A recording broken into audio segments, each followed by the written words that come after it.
is Historic Preservation Month, and this is where I wanted to give you just a brief history lesson. You may already know this, y'all, but I was learning recently that there are about 100, give or take, resettlement communities like this one that were created in the 30s. Most of them were farming communities, and that makes sense. This is the 30s, and we needed to sustain ourselves, food and shelter. It was down to the basics. Obviously, we're talking New Deal, and I grew up hearing about it. My dad was born in 1935. This one was different. The Cahaba Project, the Slag Heap Village, the Cahaba Homestead Village was different out of all those 100 or so. So many of you know there was a slag heap furnace over here, and that had predated the Depression. Let me shift my pointer over here. Thank you for directing my compass. Well, that did something to the land here. When they started developing this land, thinking of farming, a farming settlement, the amount of slag, does everyone have a visual for what slag is? The amount of slag I've got some, I'm taking home. It's a great paperweight. I thought we might have kids here, and that's super fun for them to pick up. The amount of slag in the dirt did not lend itself to a farming community. So they switched gears, and they considered the proximity of this neighborhood to Birmingham, which was already a well-established city, right, with neighborhoods on the outskirts. And when they switched that plan, that was everything.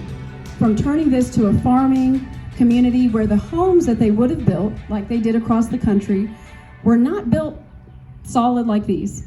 They just weren't built to I'm not saying they were built to be temporary, but they were not built with the materials, the best of the materials that you could get at the time, with, and I quote, no economy of labor that went into these homes.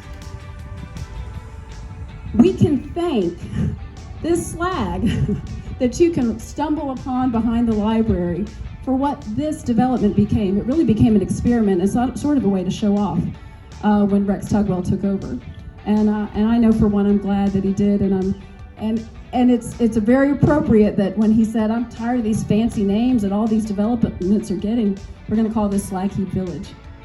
You know, it was everywhere.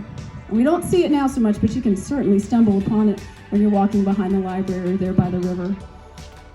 Please take one home. And I'm serious, let that be your paperweight. Let that be a little bit of a reminder in your home about why your home was built so darn well.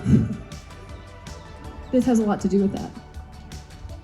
When I was mentioning this at the dinner table, because now my son is getting an earful of what I'm learning about the history of the project, and I mentioned pig iron for mining, to separate the iron, and he said, you mean ingots? I said, my son's 8. I said, how did you know that word? He said, Minecraft. If you've got kids or grandkids, and you've probably heard about Minecraft, the shows and the video games where you're building things, and he said, I have to get those ingots to build my swords, Mom. Okay, well, I'm glad you're learning some factual information.